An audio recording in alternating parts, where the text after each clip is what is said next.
தமிழுக்கும் தமிழ் மக்களுக்கும் ஆன்மீக வணக்கங்கள்.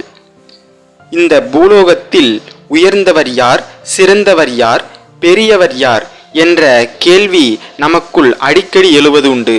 அந்த கேள்விக்கான விளக்கத்தை இந்த பதிவில் காணலாம். மகாவிஷ்ணுவின் தீவிர பக்தர் ஒருவர் தனது பூலோக வாழ்வை முடித்துக்கொண்டு வைகுண்டம் புறப்படுகிறார். அங்கு தான் வழிபட்ட மகாவிஷ்ணுவை கண்ணார காண்கிறார், வழிபடுகிறார். பகவான் அவரது பூலோக வாழ்க்கையில் செய்த நன்மைகளை பாராட்டி, நீ செய்த நன்மைகளால் உனக்கு வைகுண்ட வாழ்வு கிடைத்திருக்கிறது, இங்கு நீ மகிழ்ச்சியாக இருக்கலாம் என்று அருளுகிறார். அந்த பக்தர் சிந்தித்தார். என்ன பக்தா, ஏதேனும் சந்தேகமா என மகாவிஷ்ணு வினவினார். அவர் பகவானிடம், இறைவனே, எனக்கு பூலோகத்தில் பல கேள்விகளுக்கு விடை கிடைத்தாலும் ஒரே ஒரு கேள்விக்கு மட்டும் விடை தெரியாமல் என் மனம் குறைபாட்டுடன் இருக்கிறது. அந்த குறையை நீங்கள்தான் போக்கி அருள வேண்டும் மகாபிரபு என்றார்.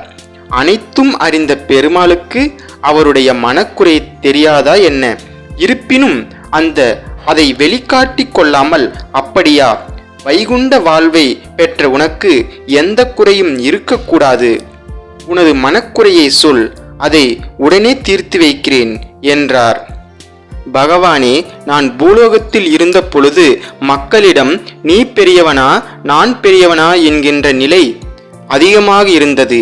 இந்த கேள்வியால் அவர்களுக்கிடையே மோதல்கள் கூட தொடர்ந்து இருந்து கொண்டே இருந்தது.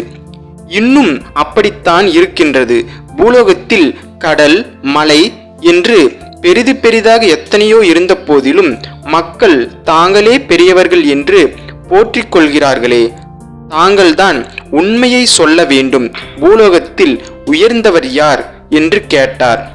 மகாவிஷ்ணுவோ சிந்தித்தபடி, நீ சொல்வது உண்மைதான், கடலும் மலையும் தான் பெரியவை என்றார். அதை கேட்ட அந்த பக்தர், நீங்கள் சொல்வது சரி என்றாலும் குறுமுனிவரான அகத்தியர் கடலையே வாரி குடித்து விட்டார், கிரௌஞ்ச மலையையே முருகன் தகர்த்து எறிந்து விட்டார். பூலோகத்தில் நடந்த இந்த செயல்களை பார்க்கும் பொழுது அவை பெரியவை என்று ஏற்றுக்கொள்ள முடியவில்லை என்று மறுத்து விடுகிறார் அந்த பக்தர். மகாவிஷ்ணுவின் திருவிளையாடல் தொடர்ந்தது. சரி, அப்படியானால் நீ யார் பெரியவர் என்று நினைக்கிறாய் என்றார் மகாவிஷ்ணு. பூலோகத்தை பொறுத்தவரை இறைவனாகிய தாங்களே பெரியவர் என கூறி வணங்கி நின்றார் அந்த பக்தர். உடனே மகாவிஷ்ணு அவசரமாக அதை மறுத்து விடுகிறார். இல்லை இல்லை, உன்னுடைய கருத்தில் உண்மை இல்லை என்றார். ஏன் இல்லை? தாங்கள் வாமன் அவதாரம் எடுத்த போது விண்ணையும் மண்ணையும் தங்களுடைய சிறு பாதத்தால் ஒரே அடியில் அளந்து விட்டீர்கள் அல்லவா? எனவே நீங்கள்தான் பெரியவர் என்றார் அந்த பக்தர். மகாவிஷ்ணு புன்முறுவல் புரிந்தார். ஒரு பக்தா, உனது கேள்விக்கான பதில் இதுதான். உலகில் பெரியவர்கள் என்று போற்றக்கூடியவர்கள் பலர் இருக்கின்றனர்.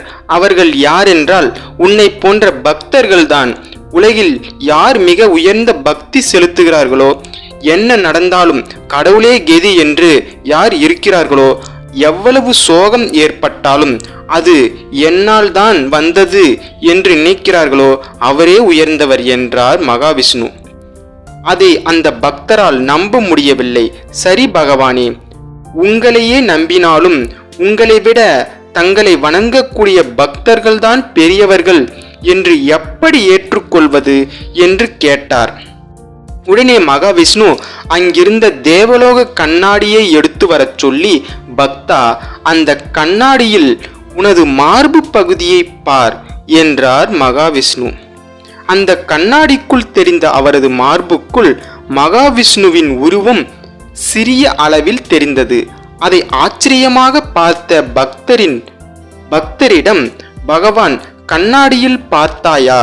உலகையே ஒரு அடியில் அளந்த என்னை உன் சிறு இதயத்திற்குள் சிறிதாக அடைத்து கொண்டு விட்டாய். அப்புறம் எப்படி நான் பெரியவனாக இருக்க முடியும்?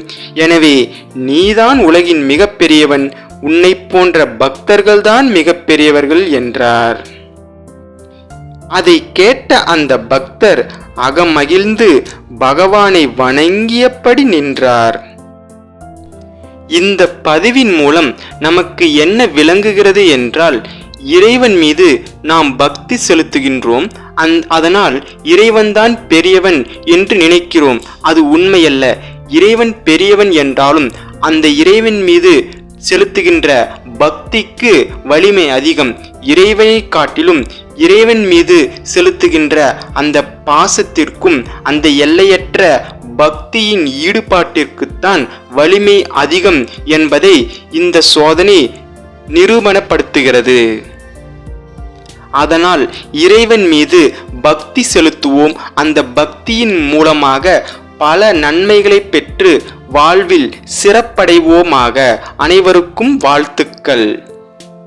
நான் சொன்ன தகவல் உங்களுக்கு பிடிச்சிருந்தா லைக் செய்யுங்கள், உங்கள் நண்பர்களுக்கு பகிருங்கள், கமெண்ட் செய்யுங்கள். மேலும் இது போன்ற மர்மமான கோயில்களையும் மர்மமான சாதனைகள் பற்றியும் அற்புதங்கள் பற்றியும் மற்றும் பல ஆன்மீக பரிகாரங்கள் பற்றியும் தெரிந்து கொள்ள நம்ம ஆன்மீக தகவல் சேனலை சப்ஸ்கிரைப் செய்து வைத்துக் கொள்ளுங்கள். நன்றி, வணக்கம்.